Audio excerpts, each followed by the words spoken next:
Assalamualaikum warahmatullahi wabarakatuh. Kembali lagi bersama saya, Widya Fadila, selaku tutor mata kuliah metode penelitian. Nah, pada sesi kedua ini kita masuk ke dalam materi terkait penentuan topik penelitian dan referensi penelitian. Namun, sebelum dapat menentukan topik penelitian, tentunya kita harus mencari masalah yang akan dikaji dalam penelitian ini. Untuk itu, pada kesempatan ini saya ingin memperkuat pemahaman mengenai perumusan masalah penelitian. Yang dalam kali ini khusus dalam konteks pendidikan anak usia dini. Dimulai dari pengertian masalah penelitian itu sendiri adalah seperangkat kondisi yang membutuhkan diskusi, pengambilan keputusan, serta kemungkinan investigasi empiris dalam bentuk pengumpulan dan analisis data. Hal ini menurut Nasution tahun 2021. Nah, sehingga masalah penelitian itu bisa kita lihat ketika ada sebuah kondisi yang memiliki kesenjangan antara kenyataan yang ada dengan fakta yang seharusnya. Namun, bukan berarti masalah penelitian itu harus dari hal yang negatif melulu. Kita juga bisa mengangkat masalah penelitian dari sesuatu yang positif. Misalkan ada anak yang selalu ceria, semangat ketika datang ke sekolah, nah kita ingin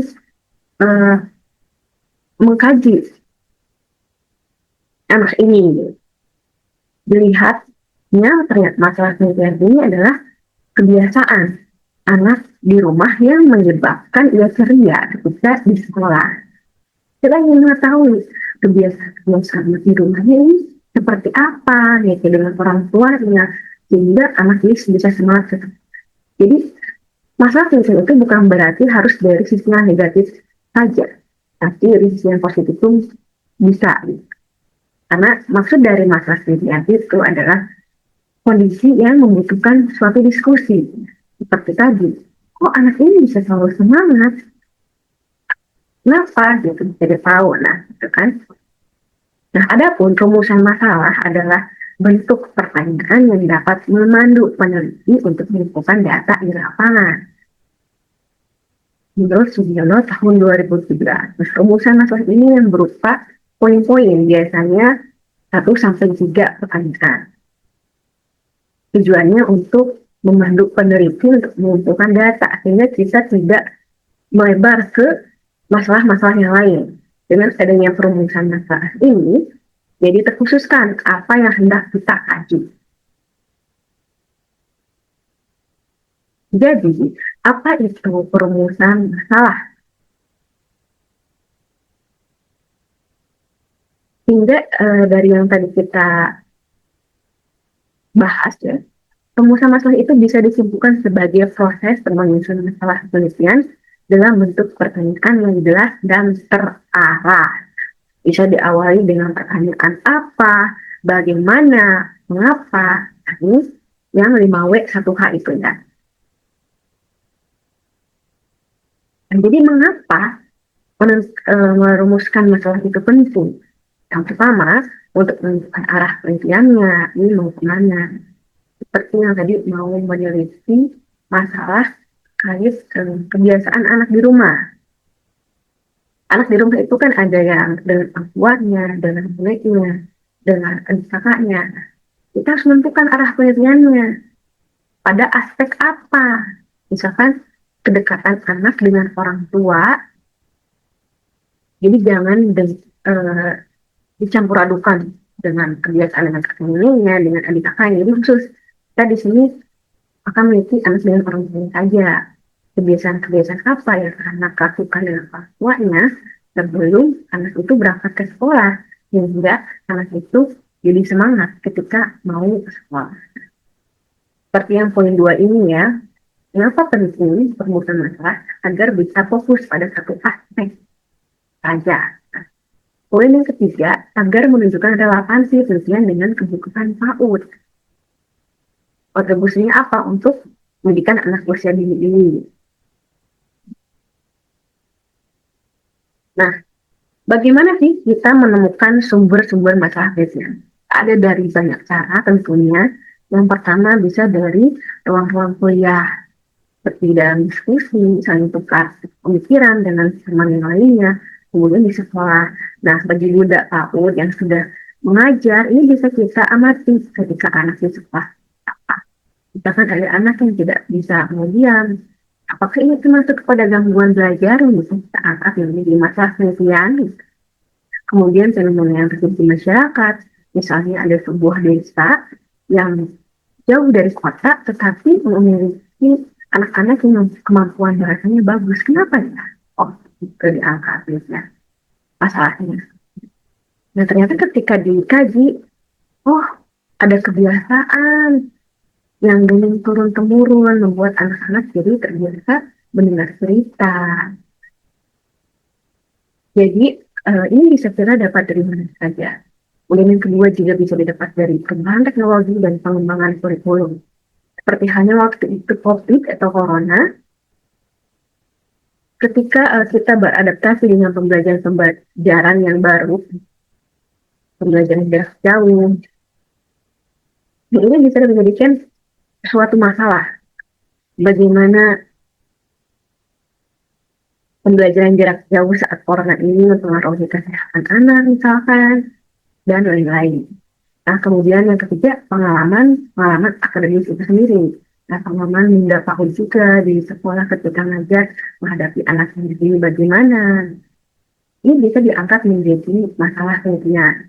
Kemudian yang keempat, bisa dengan konsultasi dengan dosen-dosen, dengan pengajar, penasihat, atau seorang guru besar. Karena dengan keilmuan mereka, juga kita tentunya ketika konsultasi jadi mengetahui pandangan-pandangan yang terbaharukan isu-isu tertentu.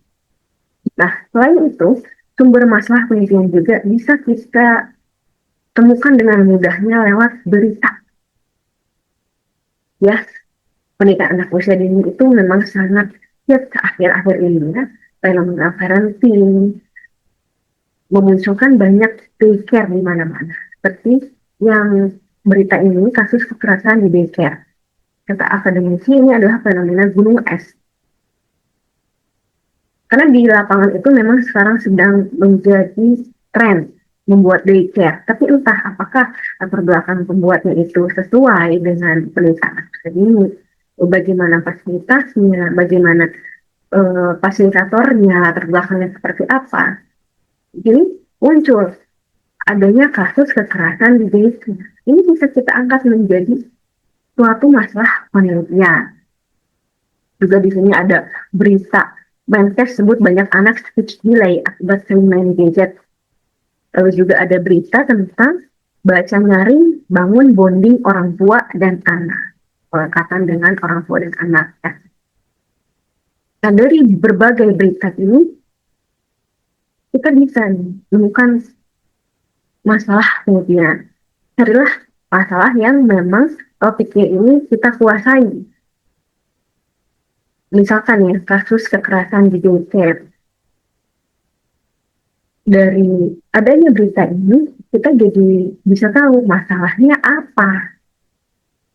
Kenapa kekerasan di daycare ini bisa terjadi. Kita bisa jadi menentukan masalah penelitiannya apa, mau ke arah mana. Apakah kita akan mengkaji perihal fasilitas yang ada di daycare tersebut, kalau kita ingin mengkaji latar belakang pendidikan fasilitatornya atau yang pemiliknya, atau mungkin kita akan mengkaji terkait kurikulum yang digunakan, bagaimana kegiatan yang dilakukan oleh anak satu sama lainnya. Karena kasus kekerasan di daycare ini tentunya memiliki banyak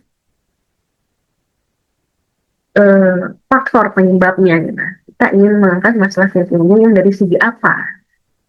Setelah kita tentukan masalah penelitian, nah kita jadi tahu kan topik penelitian kita ini tentang apa.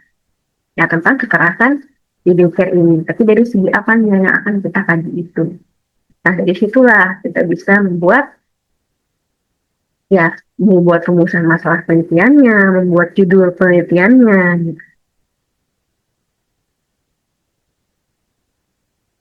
Jadi saran saya ketika membuat topik penelitian, menentukan topik penelitian, carilah yang sedang hits gitu ya, sekarang lagi banyak diisukan gitu. isu terkini dalam sepak bola. Karena dengan begitu juga akan banyak referensi yang muncul.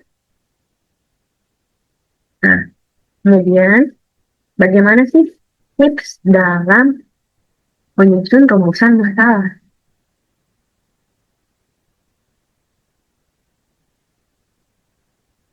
Seperti yang sudah dibahas tadi ya, rumusan masalah itu memiliki beberapa poin, biasanya 1 sampai 3 poin, jangan terlalu banyak. Ini tergantung kepada kekhususan batasan rumusan masalah kita, itu ingin sampai mana aja. Dan bisa digunakan kalimat tanya, bisa dimulai dengan kata apa, bagaimana. Kemudian fokuskan pada fenomena yang spesifik. Jadi jangan jadi melebar kemana-mana. Kalau hanya ingin menelaahnya terkait kedekatan orang tua dengan anak, misalkan dengan ibunya, ayahnya, jadi tidak perlu jadi dengan kakaknya, neneknya, dan sebagainya. Dan yang ketiga harus relevan dengan kebutuhan PAUD. Bisa menjawab apa terkait manfaat untuk di PAUD ini, kontribusinya apa secara praktis dan teoris. Nah, semoga apa yang saya sampaikan ini bisa menekan. Nah, bila ada yang ingin ditanyakan, silahkan nanti tanyakan kepada saya ya. Semoga semuanya dilancarkan dan dimudahkan dalam mengikuti aktivitas di praktik tutorial online metode Tuliskan. Oke, terima kasih. Wassalamualaikum warahmatullahi wabarakatuh.